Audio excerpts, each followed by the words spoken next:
नमस्कार, आप देख रहे हैं लोकतंत्र। मैं हूं आपके साथ अक्षय सिंह। जबरदस्त हंगामे के बीच संसद का मानसून सत्र जारी है। मणिपुर के मुद्दे को लेकर सत्ता पक्ष और विपक्ष में जमकर टकराव देखने को मिल रहा है। वहीं इस बार के सत्र में सरकार ने कई बिल भी पेश किए। खासतौर पर दिल्ली सेवा बिल को लेकर तमाम विपक्षी पार्टियां केंद्र सरकार पर हमलावर हैं, लेकिन केंद्र सरकार ने ध्वनि मत से इस बिल को लोकसभा में पास करवा लिया है। अब बारी राज्यसभा की है। राज्यसभा में भी इस बिल को पास कराने के लिए सत्तारूढ़ बीजेपी अपने समीकरण सेट कर चुकी है। वहीं बीजेडी और टीडीपी ने इस मुद्दे पर सरकार को समर्थन का ऐलान कर दिया है, जबकि इससे पहले वाईएसआर भी समर्थन की घोषणा कर चुके।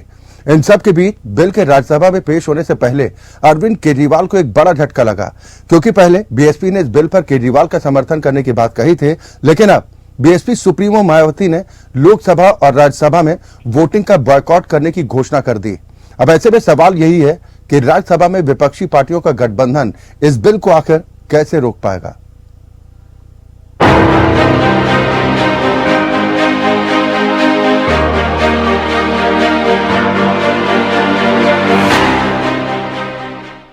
संसद में हंगामे के बीच सरकार ने पेश किए कई बिल। दिल्ली सेवा बिल लोकसभा में ध्वनिमत से हुआ पास। राज्यसभा में बिल पेश होने से पहले मायावती ने दिया केजरीवाल को झटका। संसद का मानसून सत्र भले ही जबरदस्त हंगामे की भेंट चढ़ रहा हो, लेकिन सरकार इस दौरान कई बिल पेश करने में कामयाब रही है। खास तौर पर दिल्ली में अधिकारियों की ट्रांसफर पोस्टिंग से जुड़ा बिल। विपक्षी गठबंधन इंडिया के वॉकआउट करने के बावजूद सरकार ध्वनि मत से पास कराने में कामयाब हो गई। लेकिन अब असली परीक्षा उच्च सदन यानी कि राज्यसभा में होगी।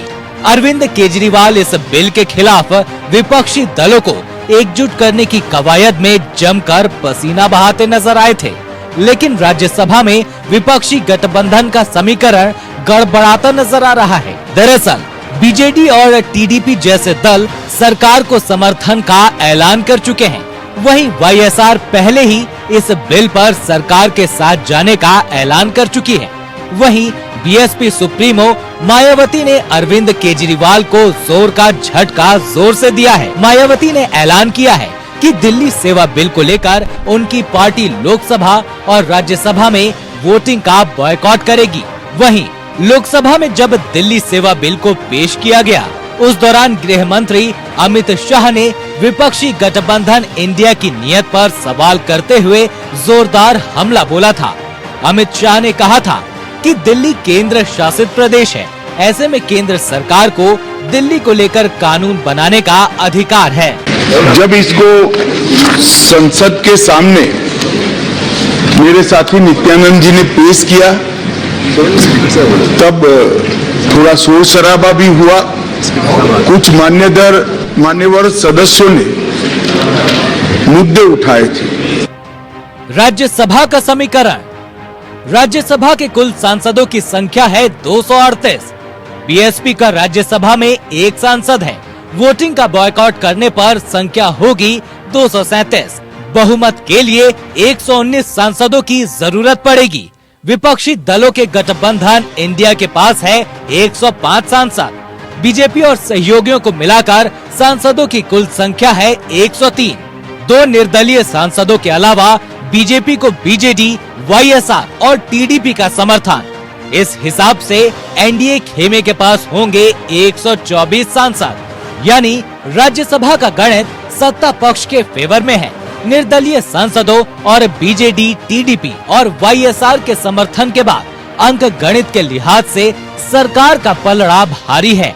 वहीं बीएसपी के झटके के बाद विपक्षी गठबंधन इंडिया का समीकरण ध्वस्त होता दिखाई दे रहा है। हालांकि राज्यसभा में वोटिंग के दौरान सभी दलों के सांसदों का क्या रुख रहता है, ये देखना दिलचस्प होगा, क्योंकि इससे पहले भी कई दफा ऐन वक्त पर माननीयों का मन बदलता देखने को मिला है। Bureau report, APN. यहाँ तो सवाल इसी बात को लेकर उठ रहा है कि राज्यसभा में विपक्षी पार्टियों का गठबंधन इस बिल को आखिर कैसे रोक पाएगा। आज हम इसी पर चर्चा करेंगे। सभी खास मेहमान हमारे साथ जुड़ चुके हैं। सबसे पहले अपने दर्शकों की मुलाकात अपने आज के सभी सम्मानित मेहमानों से। मेरे साथ देवेंद्र प्रमुख साहब हैं, आप नेता भारतीय जनता पार्टी हैं, सरकार का पक्ष रखने के लिए हमारे साथ मौजूद हैं। कांग्रेस को रिप्रेजेंट करेंगे जयकरण वर्मा साहब, संजय चक्रवर्ती साहब प्रवक्ता टीएमसी हमारे साथ इस कार्यक्रम का हिस्सा हैं और बीआरएस की प्रवक्ता प्रिया गुप्ता जी हमारे साथ इस कार्यक्रम में शामिल हैं। बहुत स्वागत है आप सभी का। शुरुआत जयकरण वर्मा जी मैं आपसे ही करूंगा। दिल्ली सेवा बिल यानी अग्नि परीक्षा की बारी है, कौन किस पर भारी?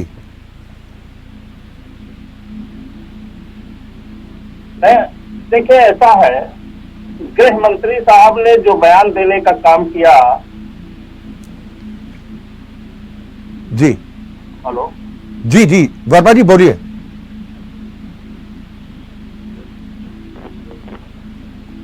अच्छा जी, आवाज जाते हैं हमारी? बिल्कुल जयकरण वर्मा साहब आपकी आवाज आ रही है, अपनी बात पूरी कीजिए।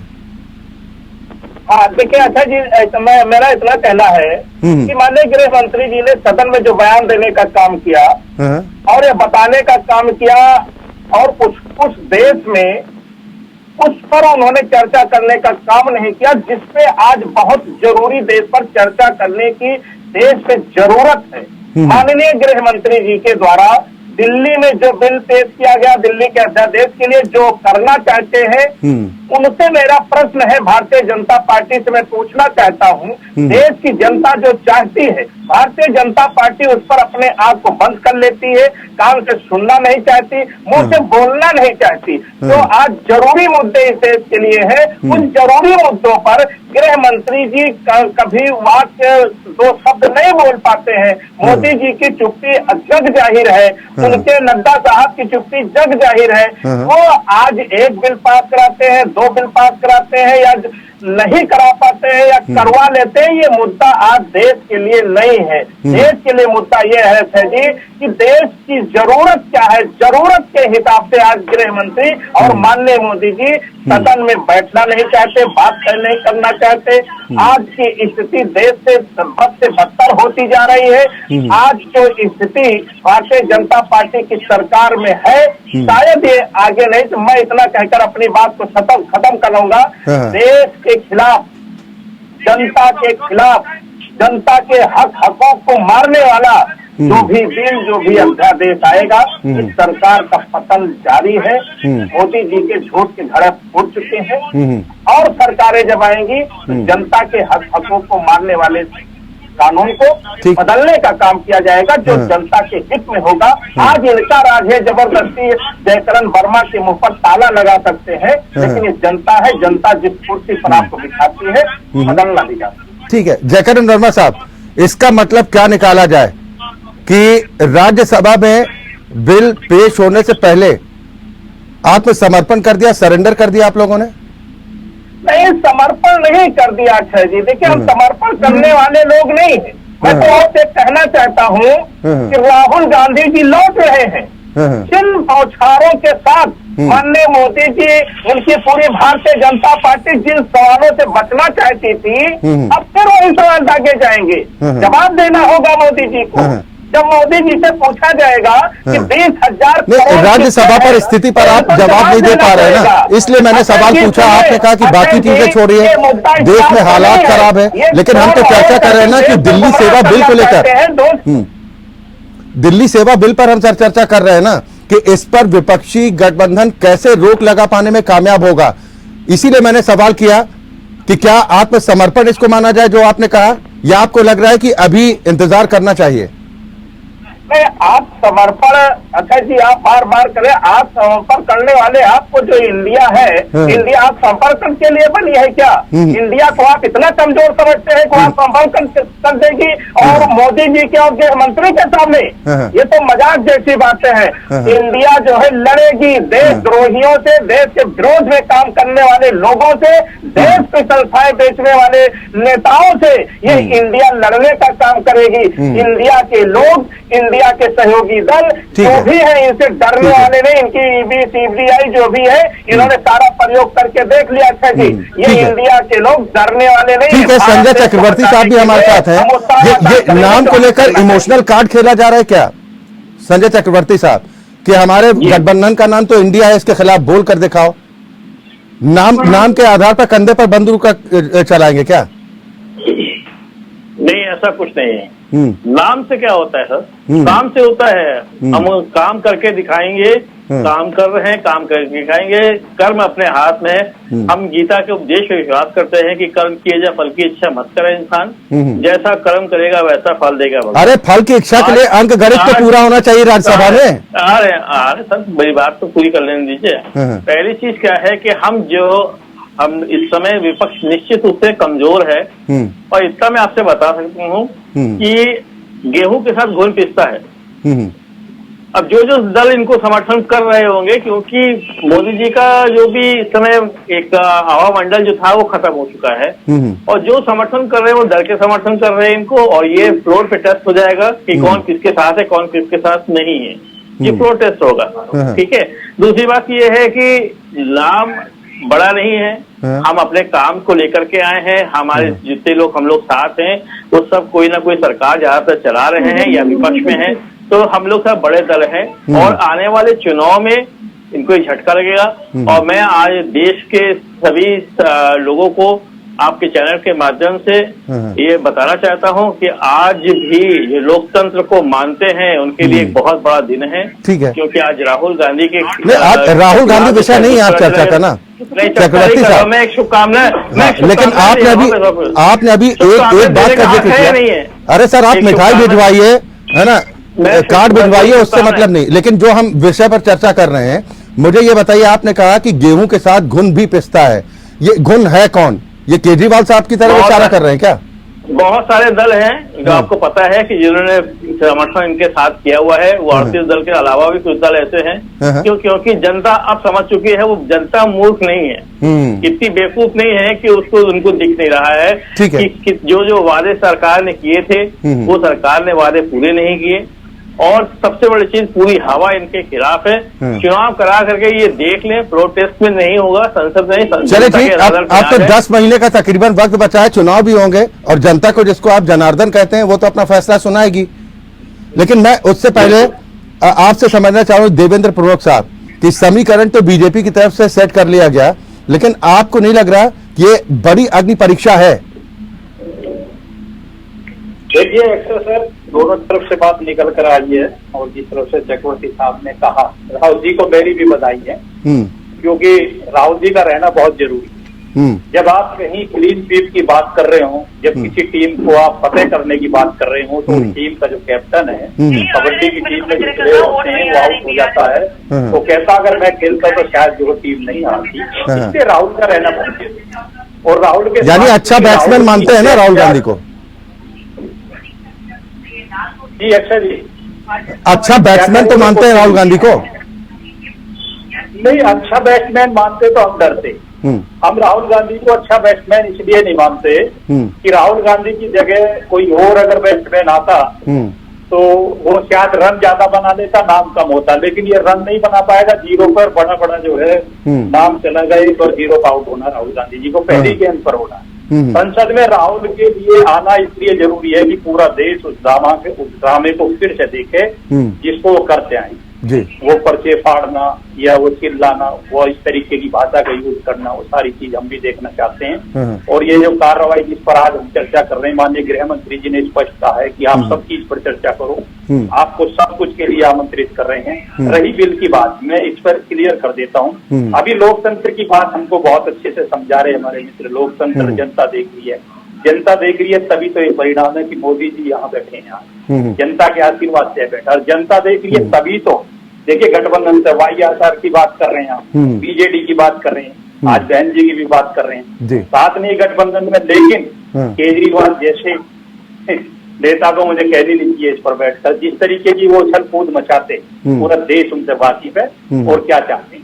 और आज हमें अच्छा लग रहा है, ये बेवेद विवाह, बेवेद निकाह, बेवेद शादी, ये जो इकट्ठे हुए हैं चोर चोर मुतेरे भाई, इन्हीं की तो देन है कि आज जो केजरीवाल के साथ ये हो रहा है कि दो मंत्री, उनके मंत्री आज भी गए तो उप मंत्री अदालत, लेकिन क्या कहा सुप्रीम कोर्ट ने? राज्यसभा में कितने सांसदों का समर्थन है? छोड़िए ना बाकी चीजों को, उस पर तो हम डेली चर्चा करते हैं। कितने सांसदों का समर्थन है, कितनों का दावा कर रहे हैं अभी आप?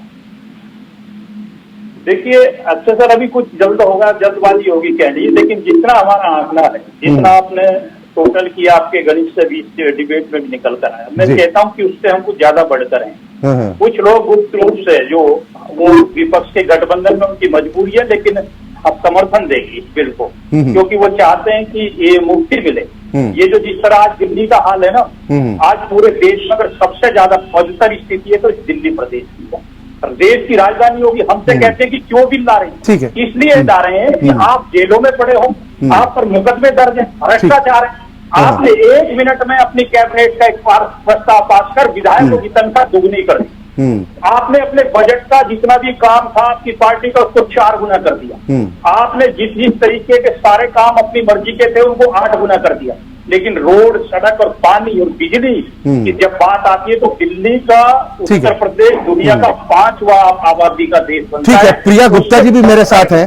आप बीआरएस को रिप्रेजेंट कर रही हैं।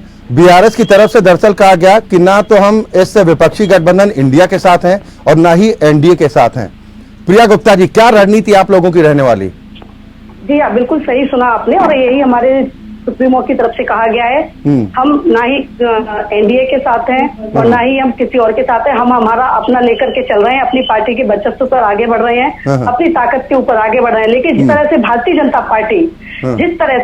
जनता पार्टी ने अपनी मनमानी नीतियों को लाना शुरू करा है, जिस तरह से वो अपने मनमानी तरीकों को ला रही है, कभी किसी बिल पर चर्चा कर रही है, चाहे वो जनता के हित में है नहीं है, वो अपने मनमानी तरीके से अपनी राजनीति को खेल रही है। अगर उनके पास में आज जिस बिल के लिए इतना चर्चा हो रही है, आज इस बिल में किसका समर्थन मिल रहा है, किसका नहीं मिल रहा है, आज इतने उतावलेपन में ये बोल रहे हैं कि हमारे पास सबसे ज्यादा प्रचंड रूप में हमारे पास बहुमत है इस बिल को पास कराने का, और राज्यसभा में भी हम पास करा लेंगे।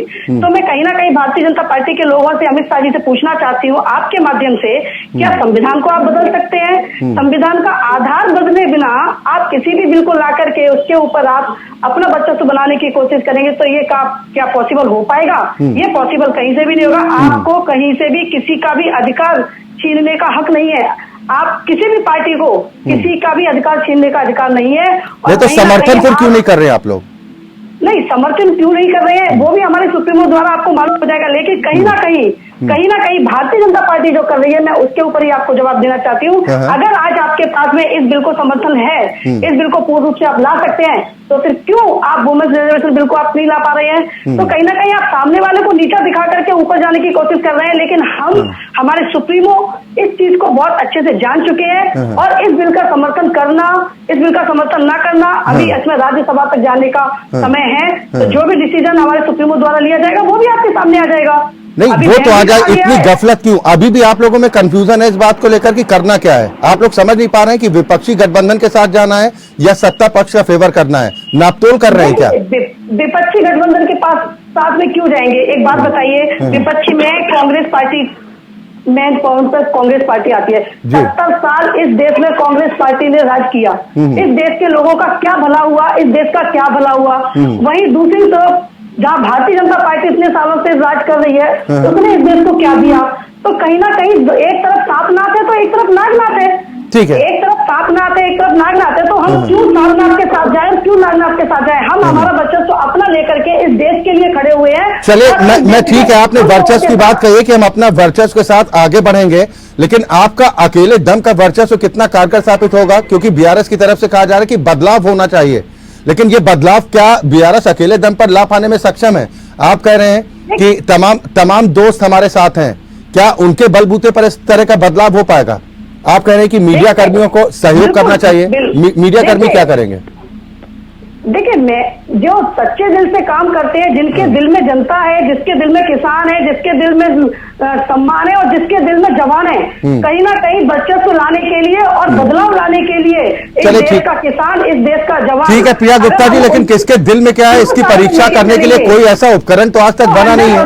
मैं आऊंगा दोबारा, मैं आऊंगा, मैं इसीलिए आपसे सवाल कर रहा था कि आपकी स्ट्रेटेजी क्या है। अभी आप कह रहे हैं कि वेट एंड वॉच की स्थिति है, यानी फिलहाल तो ये जरूर बीआरएस के लिए कहा जा सकता है कि ना काऊ से दोस्ती ना काऊ से बैर वाले हालात पर हैं। लेकिन मैं जयकरण वर्मा साहब आपके पास आऊंगा, बीआरएस का स्टैंड आप किस तरह से देख रहे हैं?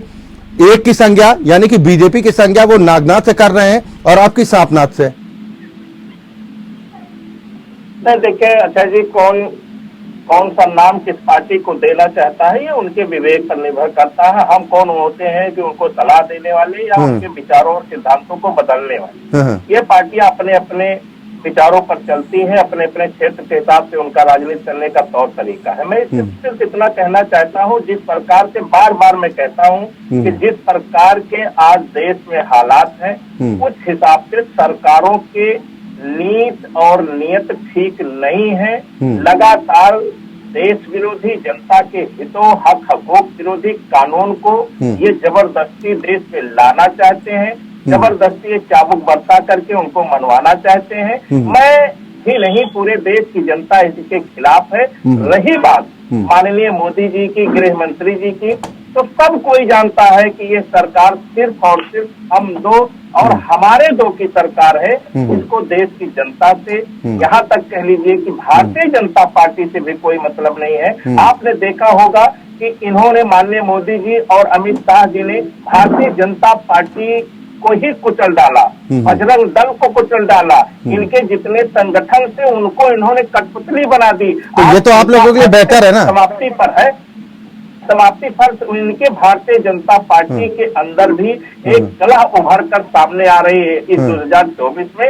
इसलिए मैं बार बार कहता हूं कि थोड़े दिन का इंतजार कीजिए अक्षय जी, सब कुछ इस देश में ठीक होगा। यही बात तो गृह मंत्री अमित शाह ने सदन में कही। जयकरण वर्मा साहब, उन्होंने कहा कि जरा राज्यसभा में बिल पास हो जाने दीजिए और उसके बाद विपक्षी गठबंधन इंडिया की हकीकत सामने आ जाएगी। वो तो यहां तक कह रहे हैं कि आम आदमी पार्टी फौरन कन्नी काट लेगी इस गठबंधन से। नहीं, देखिए, अमित शाह जी को अपनी ताकत पर भरोसा होता है, उनको अपने चाबुक पर भरोसा होता है, उनको गोली बंदूक पर भरोसा। आपने देखा नहीं, माननीय मोदी जी ने, साहब ने भी कहा था कि मैं मणिपुर को ठीक कर दूंगा। अच्छे दिन अगर जो कोई दिखा सकता है तो मोदी जी दिखाएंगे। तो आज मणिपुर में अच्छे दिन उन्होंने दिखाने का पूरा ठेका जो लिया था वो दिखा दिया देश को। तो मोदी जी जो कहते हैं, अमित शाह जो कहते हैं, मैं मानता हूँ वो कर सकते हैं। इस देश ही नहीं, प्रदेश में जो भी नेताओं को जो चाहेंगे कर सकते हैं। लेकिन माननीय मोदी जी और अमित शाह को एक बात समझना पड़ेगा अक्षय जी, कि इंडिया का कोई भी नेता अब अमित शाह जी के घुड़की से, माननीय मोदी जी के चाबुक से डरने वाला नहीं है। एक बात समझ लीजिए, आज ये देख ले, आज भारतीय जनता पार्टी में जो मायूसी होगी, जो उनकी तड़पड़ाहट होगी, माननीय राहुल गांधी जी का नाम आपसे चक्रवर्ती साहब ने कहा तो आपने सुनना भी पसंद नहीं किया, इसलिए आप भी नहीं सुनना पसंद कर लेंगे, भारतीय जनता पार्टी भी सुनना नहीं पसंद करती है। लेकिन हमारे जैसे नहीं, देश की जनता राहुल गांधी जी को सुनना चाहती है, समझना चाहती है। तो जयकरण वर्मा और चक्रवर्ती साहब के जी आप बात कर सकते हो, लेकिन देश की जनता जो राहुल कर रही है, नहीं सर, ये तोहमत तो कम से कम मत लगाइए। हमने कहा बिल्कुल आप जश्न मनाइए, जश्न का मौका है ना। और अब तो सदन में भी पहुंचेंगे, खूब आवाज उठाने का भी मौका मिलेगा। मैंने इसलिए रोका था कि राहुल गांधी आज हमारा विषय नहीं है, विषय राज्यसभा में कैसे आप लोग समीकरण सेट करेंगे। एक ब्रेक पर जाने से पहले मैं चक्रवर्ती साहब आपसे ही समझना चाह रहा हूं कि कैसे ये समीकरण हो पाएगा कि जब वोटिंग होगी तब वो तो दावा कर रहे हैं कि वोटिंग के समय भी इससे पहले कई बार परिस्थितियां पलटी देखी गई हैं, इसका भी खतरा है क्या? देखिए, ऐसा है कि मैं कल अमित शाह जी को सुन रहा था, मतलब कितने ताव से कह रहे थे, जैसा कि चाबुक बताया ना, चाबुक के साथ कह रहे थे कि राज्य है कहाँ, दिल्ली राज्य है कहाँ, जो राज्य की बात कर रहे थे। तो फिर आप जो है 1998 से लेकर के 2015 तक लगातार दिल्ली को पूर्ण राज्य का दर्जा घोषणा पत्र में क्यों कर रहे थे? आपके अडवाणी जी, अटल बिहारी वाजपेयी जी, मदन लाल खुराना जी, ये सब इसकी मांग क्यों कर रहे थे? क्यों साहेब सिंह मलबा ने कहा था कि दिल्ली के मुख्यमंत्री होने से अच्छा है कि खेत में जाके फावड़ा चला ले, क्यों कहा था? ये बात कही थी। आज अब इतने अहंकार में आ चुके हैं कि आपको लगता है कि अब जिंदगी में दिल्ली में हमें कोई मुख्यमंत्री बनेगा नहीं, इसीलिए आपने पहले से ऐलान कर दिया दिल्ली राज्य है कहाँ। मतलब आप बात को समझिएगा। इन्होंने हार मान ली कि आज दिल्ली जो है कभी दिल्ली में वापस नहीं आ पाएंगे, इसीलिए जो भी अपनी तरफ से जो भी कुछ कर सकते हैं वो करके जाएं, गड्ढा खोद के जाएं। तय बात है, अगर राज्यसभा में हम लोग की जो है पराजय होती भी है, एक चांस की बात बता रहा हूँ, तो इतना मैं बता दे रहा हूं कि 7 के 7 जो इनकी लोकसभा सीट है इसमें से एक भी सांसद वापस नहीं आएगा। चले नहीं, आपने ये तो कहा, लेकिन कॉमन मिनिमम प्रोग्राम में आप लोगों के, चक्रवर्ती साहब एक ब्रेक के लिए रुकना है, एक ब्रेक के लिए रुकना है, बड़ा संक्षेप में जवाब दे दीजिए। कॉमन मिनिमम प्रोग्राम में क्या दिल्ली को पूर्ण राज्य का दर्जा देने का भी जिक्र होगा आप लोगों की तरफ से? बिल्कुल होगा, बिल्कुल होगा, क्योंकि हमको पता है कि हम लोग की ही सरकार दिल्ली में बनने वाली है। चले ठीक, केंद्र में भी बनने वाली ब्रेक के लिए है, हमें यहाँ पर रुकना है, लेकिन ब्रेक के उस पार वापस दिल्ली सेवा बिल की, जिसको लेकर राज्यसभा में अग्नि परीक्षा है। सवाल इस बात को लेकर उठ रहे हैं कि विपक्षी पार्टियों का गठबंधन इस बिल को आखिर कैसे रोक पाएगा। सभी मेहमान हमारे साथ लगातार बने हुए हैं। मैं देवेंद्र प्रमुख साहब आपके पास आऊंगा, क्योंकि ब्रेक पर जाने से पहले आप तमाम मेहमानों को सुन रहे थे, वो सीधे सीधे कह रहे हैं कि बदलाव की बयार इसलिए है क्योंकि लोग अब समझ चुके हैं कि कहा कुछ और जाता है, लेकिन देश में ना तो कोई काम हुआ, सिर्फ लोगों को डराने धमकाने का, यहां तक कि राजनीतिक दलों को नहीं छोड़ रहे हैं। कोई भी आवाज सरकार के खिलाफ बुलंद करने की कोशिश करता है, उसके खिलाफ ईडी, सीबीआई, तमाम जांच एजेंसियां छोड़ देते हैं आप। देखिए अक्षय सर, अच्छा क्वेश्चन आया आपका निकल कर, करोड़ डिबेट में इस बात पर भी चर्चा होती है कि आखिर 2014 के बाद जो डरने वाली बात है, अगर उस लिस्ट को आप एक बार चेक करें, उसमें राजनेता हो, क्रिमिनल हो, या देश प्रदेशों को जलाने वाले कुछ ऐसे संगठन हो, या आग लगाकर जैसे हट जाते हैं, आज हरियाणा में हम सामना कर रहे हैं। पहले ये सब चीज उत्तर प्रदेश में हुआ करती थी, बिहार में हुआ करती थी, धीरे धीरे कम हुई है, अब दूसरी जगह तलाश की है। जिन लोगों के खिलाफ कार्रवाई चल रही है, जो कहते हैं ईडी और सीबीआई की बात, पहले तो मैं क्लियर करता हूं कि जो ईडी बनी थी वो संस्था ज्यादा पुरानी नहीं है। कांग्रेस ने अपने शासन में उसका निर्माण किया था, लगभग 15-16 वर्ष पूर्व किया था जब इनकी सरकार थी, और उस ईडी को बनाकर इन्होंने बड़े शानदार तरीके से रखा हुआ था, सजा के, कि किसी की जरूरत पड़ेगी तो उस पर इसका यूज करें, और इतना उसका यूज किया। लेकिन ईडी का सही यूज, सही तरीका, कोई चीज बनी है, अगर आपके पास आई है, आपके घर परिवार में है और उसका यूज होना है, कोई गाड़ी हमने खरीदी है, कोई वाहन हमने कोई चीज दी है, तो उसका आनंद लेना चाहिए। ईडी आप लोगों ने बनाई बड़ी बुद्धि से समझकर, आपके आनंद ले रहे हैं क्या आप लोग? पढ़े लिखे लोग थे, उसका यूज भी तो होना चाहिए था ना। ईडी का यूज हमने किया, 1 लाख करोड़ से ज्यादा उसका जो धन इकट्ठा हुआ है, वो सब उन चोरों से उनसे किया गया है और जनता के विकास में लगा है। ये कोई डर नहीं है, डर उन लोगों को है अक्सर जो चोरी करते हैं, जो चोरी की है, जिन पर मुकदमे दर्ज हुए, ईडी ने या सीबीआई ने। नहीं, विपक्ष की आपत्ति, देवेंद्र भाई, उनके खिलाफ कार्रवाई। देवेंद्र जी, विपक्ष की आपत्ति ये है कि सारे चोर विपक्षी गठबंधन में ही क्यों नजर आते हैं? बीजेपी इतनी पाक साफ है क्या? ये भी अच्छा क्वेश्चन है। मैंने कहा कि कुछ मुकदमे जो है जिनकी स्पीड ज्यादा है, जो लाखों करोड़ों के घोटाले हैं, उनमें थोड़ी स्पीड ज्यादा है। ये कुछ लोग कहते हैं कि हमारे साथ जो है, जो लोग आ गए उनके साथ ईडी या सीबीआई जो है नरम हुई है उसके मुकदमे। मैं कहता हूं कि आपके पास अच्छे वकील हैं, उसी मुकदमे का आप नंबर दीजिए और किसी भी कोर्ट से खड़े होकर जहां जिस स्थिति में एक बार चेक करिए कि वो रनिंग में है या नहीं है, वो मुकदमा वो निरस्त हुआ है, उन पर चल रहा है, आज भी पूरी कार्रवाई है या नहीं है। ठीक है, तो ये इस बात का ये जनता जानती है। ये देश जो युवाओं का देश है, शिक्षित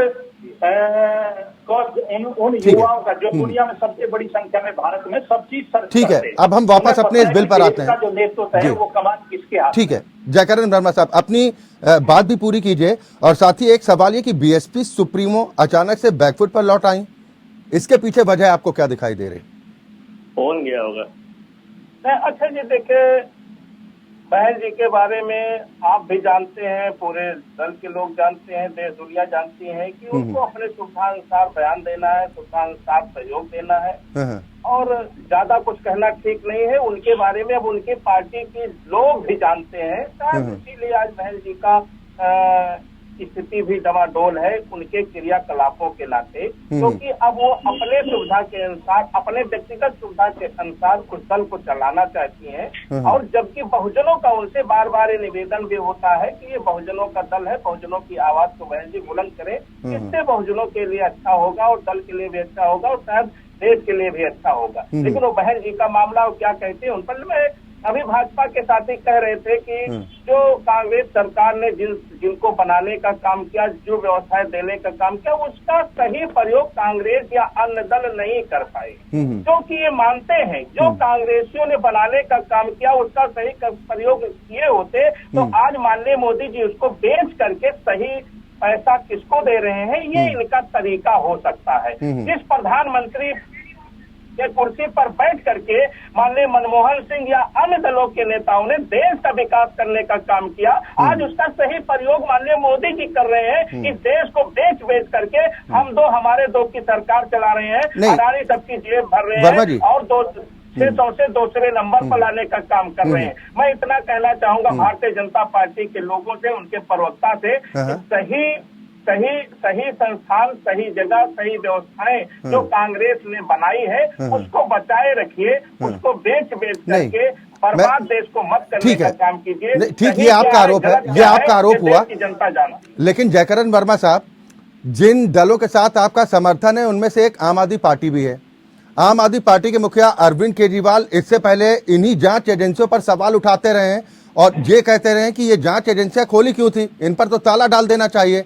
वो तो नाम ले तक कहते हैं कि इनके यहाँ पर छापा मार दो जी, ये सब भ्रष्ट हैं, ये सब चोर हैं, खुलकर कहते थे। अब भाषा बदल गई, ये संगत का असर है क्या? अच्छा जी, देखिए संगत का मतलब है जब देखिए एक बात कहने में मुझे कोई गुरेज नहीं। देखिए एक समय आया जब सेल्फी लेने का एक अभियान चला, माननीय मोदी साहब के दिन रही। आज के समय पर जयकरण वर्मा भी अपने क्षेत्र में झूठ बोलने के आदी होते रहे, क्योंकि हमारा देश का प्रधानमंत्री झूठा है, झूठ बोलता है। अभी उन्होंने अजीत पवार के लिए, उन्होंने महाराष्ट्र में पवार साहब के दल के लिए उन्होंने 2 घंटे पहले लंबा भाषण देने का काम किया। उसके बाद जिसको भ्रष्टाचारी बताने का काम किया, उनको 2 घंटे बाद अपनी सरकार में उप मुख्यमंत्री बना करके ताज पहनाने का काम किया। तो आप अच्छा जी क्या मानते हैं कि हमारा प्रधानमंत्री जो करेगा हम उसके नहीं तो सीनियर पवार साहब भी डर गए क्या? उन्होंने मंच जो साझा किया वर्मा जी, विनय चक्रवर्ती साहब आ रहे हैं। नहीं अच्छा जी, मेरा इतना पूछना है आपके माध्यम से, क्या हमारे देश का जो प्रधानमंत्री है उसकी राह पर जयकरण वर्मा को चलना अगर जो है तो गुनाह है? अगर जो वो झूठ बोलते हैं तो मैं भी मानता हूँ कि मैं भी झूठा हो सकता हूँ, क्योंकि हमारा प्रधानमंत्री जब झूठा है तो जयकरण वर्मा संजय चक्रवर्ती साहब, लेकिन इस झूठ का पर्दाफाश जी हो गया है। अब झूठों की सरदार की बारी है इस देश से जाने की, और सच्चाई की जीत होगी और सच्चाई वाले देश में सरकार बनने जा रही है। बिल्कुल सर, सच्चाई की जीत होती है, लेकिन अभी कम से कम 10 महीने का इंतजार है।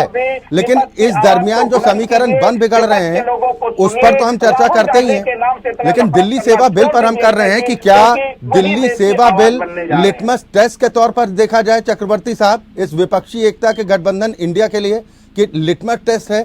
इस बिल के बाद असल हकीकत सामने आएगी कि केजरीवाल साहब साथ रहते हैं गठबंधन के कि नहीं। इस बिल के बाद हम और मजबूत होंगे। मैं आपके साथ कई लगातार डिबेट में हूँ जी, तो मैं लगातार आपसे बता रहा था, शायद आपने भी याद होगा कि बीजेपी के कोई एक प्रवक्ता आए हुए थे, उन्होंने कहा अभी 15 दल है, अभी कुछ दिनों में जो है 12 हो जाएंगे, फिर 6-7 रह जाएंगे।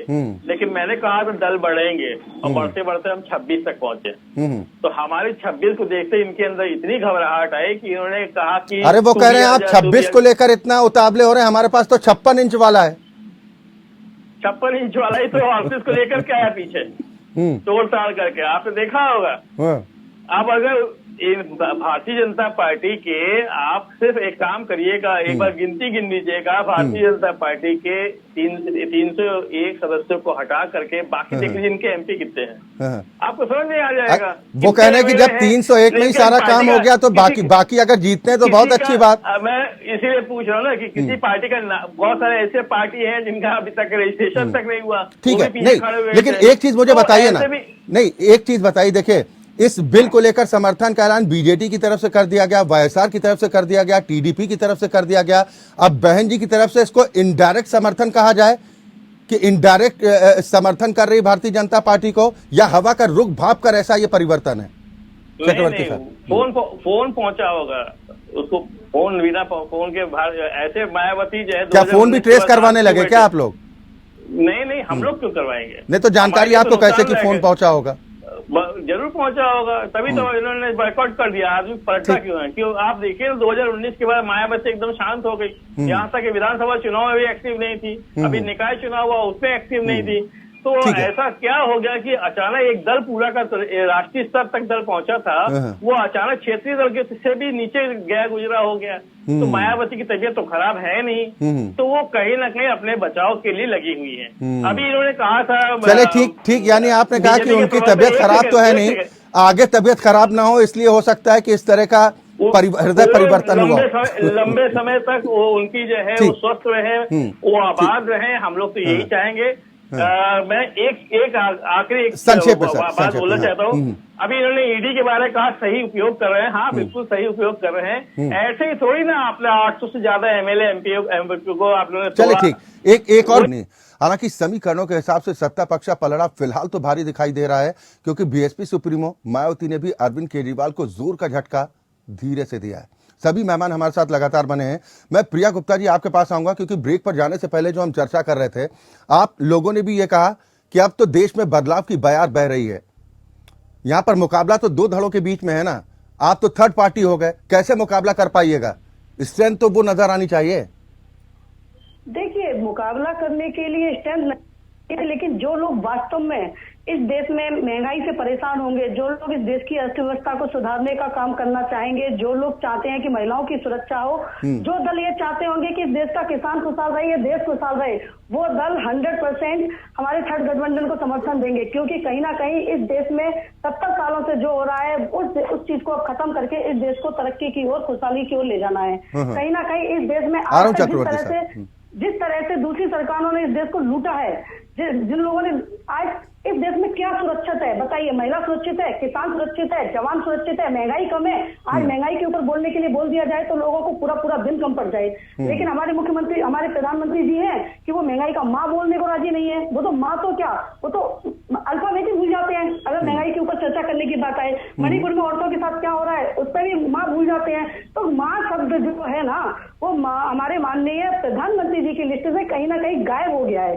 तो जो लोग खुशहाली के लिए आगे आएंगे, जो लोग वास्तव में चाहते हैं कि हमारा भारत देश जो सोने की चिड़िया कहा जाता था, वो आज सोने की चिड़िया बने और हमारे इतिहास में सोने की चिड़िया जो अंकित हो चुकी है उसको बरकरार रखा जाए। तो कहीं तो चिड़िया सोने की कैसे बनेगी? आप कह रहे हैं कि भारत को फिर से सोने की चिड़िया बनाना है, तो उसके लिए कुछ विजन तो होना चाहिए। सुप्रीमो हमारे मुख्यमंत्री केसीआर जी आज उस ओर चल पड़े हैं और जहां से वो कारमा लेके निकले हैं, आगे आप आने वाले समय कांग्रेस से क्या नाराजगी होगी? विष्णुप्रिया गुप्ता जी, मुझे कांग्रेस से नाराजगी की बात नहीं है। कांग्रेस ने कितने साल इस देश पर राज किया, इस देश को क्या दिया? आप हमें बताएं क्या दिया? प्रधानमंत्री जी नरेंद्र मोदी बने, उन्होंने क्या दिया? कहीं ना कहीं सारे लोग अपने स्वार्थ देखते रहे। तो अपने स्वार्थों के देखते इस देश का विकास संभव कहाँ है? इस देश का विकास अगर करना है तो अपना स्वार्थ तो छोड़ना ही होगा ना। नहीं, लेकिन केसीआर साहब ने भी प्रयास किए थे शुरुआती दौर में एक अलग और मजबूत गठबंधन बीजेपी के खिलाफ बनाने के, उसमें सफलता नहीं मिली। उसके बाद कहा कि भाई हम तो तेलंगाना मॉडल पर ही काम करेंगे। अब आप कह रहे हैं कि हम फिर मुकाबले के लिए तैयार हैं, और अभी आप कह रहे हैं कि जब वोटिंग होगी तब पता चलेगा कि हमारा स्टैंड क्या है। इतना कंफ्यूजन क्यों है? तेलंगाना मॉडल पर काम करने के बाद तेलंगाना को आप आज तेलंगाना में आप आकर के देख लीजिए।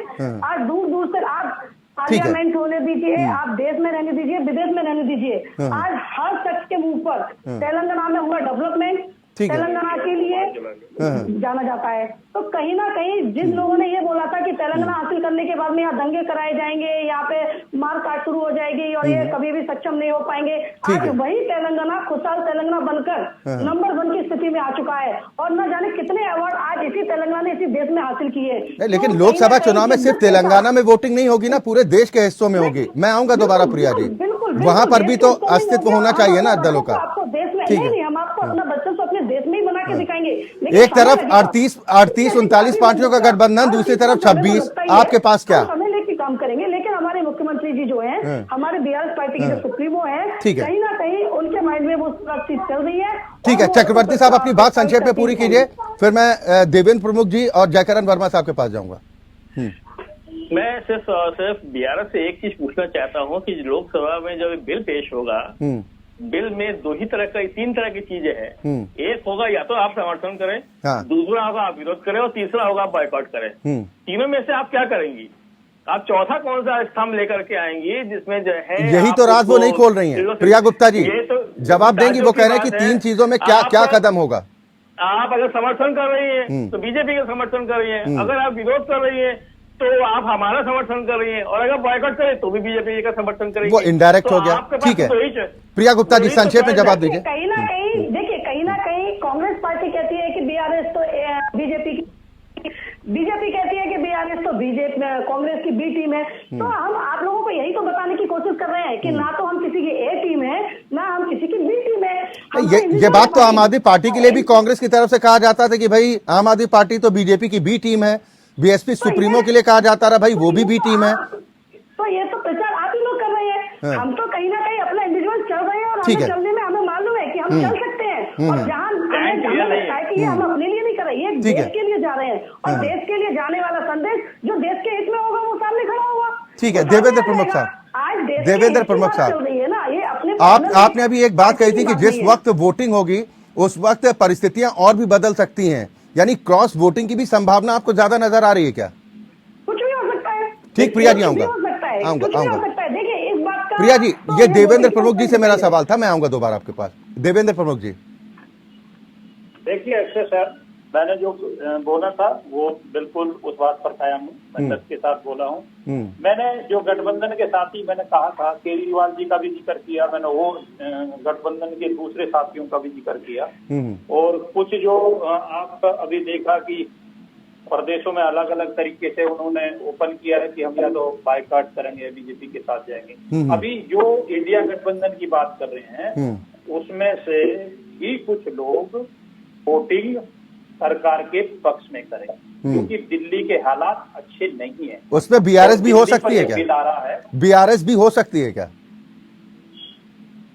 कुछ भी हो सकता है, कुछ भी हो सकता है। मैंने तो किसी का नाम नहीं लिया और मैं लेना भी नहीं चाहता चैनल पर बैठकर, क्योंकि जो अपनी पार्टी है, अपना सरकार चला रही है, जिनका अपना वजूद है, उनका लोकतांत्रिक मामला है कि उन्होंने ठीक कहा है कि हमें आप किसी की ए टीम बताओ या बी टीम बताओ, इससे अच्छा है कि अपना वजूद बताने का काम करें। भारत के लोकतंत्र में हम यही तो कहना चाहते हैं कि कांग्रेस ने आज तक जिसको मिलाया अपने साथ दफन किया, जो इनके साथ लग गए। अगर बहन जी पिछली बार इनके साथ थी तो अच्छी थी, अब के नहीं है तो उसमें वो खत्म होगी। ठीक है, ऐसे ही इन लोगों को जो दिक्कत है, जो इनके साथ आगा वो ठीक है, या जो इनके साथ दल नहीं आए उन दलों में आज दम नहीं है, उनके पास सीटें नहीं है। अरे भैया 300 प्लस सीट खुद की लिए बैठे हैं, आप हम पर उंगली उठा रहे हो। ठीक है, जीरो मतलब जीरो, कुछ नहीं है दूर दूर तक भी, आपका वजूद तक नहीं बचा देश में। और 2024 में मैं आपको सच के साथ कह रहा हूँ कि 2014 का रिकॉर्ड 19 में तोड़ा, 19 का 24 में तोड़ेंगे, सच के साथ तोड़ेंगे, क्लीन स्वीप करेंगे और इसको भारत को। चले ठीक, ये तो आपने भविष्यवाणी भी कर दी कि हम तो जीत की हैट्रिक लगाने के लिए तैयार हैं और तमाम दल हमारे साथ आएंगे, जिसका नजारा आप कह रहे हैं कि सोमवार को राज्यसभा में देखने को भी मिल सकता है। मैं एक फाइनल रिएक्शन जयकरण वर्मा साहब आपसे जरूर लेना चाहूंगा। विपक्षी गठबंधन पर अगर इस बिल पर कामयाब नहीं हो पाते, आप लोगों की जो कोशिश है कि इस बिल को किसी तरह से राज्यसभा में रोका जाए, अगर ये मुमकिन नहीं हो पाता तो इसका विपक्षी गठबंधन की एकता पर कितना असर पड़ सकता है? नहीं अच्छा जी, देखिए विपक्षी गठबंधन पर इससे कोई असर पड़ने वाला नहीं है, मोदी जी के चाबुक से कोई डरने वाला नहीं है। रही बात जो ये पूरे लब्बो लुबाग आपके पूरे डिबेट का, मैं इतना कह देना चाहता हूँ कि मोदी जी के झूठ के घड़ा फूट चुका है, मोदी जी का जाना तय है। आज का जानते हैं एक जी जनता की सरकार बनने जनता पार्टी अपने बीते हुए कल को कैसे और कैसे उसके लिए रो रहे हैं उसके। चले ठीक, अब चर्चा के समापन का भी वक्त है। जयकरण वर्मा साहब, बड़े संक्षेप में आपसे पूछना चाह रहा हूं, क्योंकि आपने एक बार नहीं कई बार डर की बात कही है कि हम डरने वाले नहीं हैं, हम डरते नहीं हैं, मुकाबला करेंगे। ये वास्तविक डर है जिसको छिपाने की कोशिश कर रहे हैं क्या? फिर आप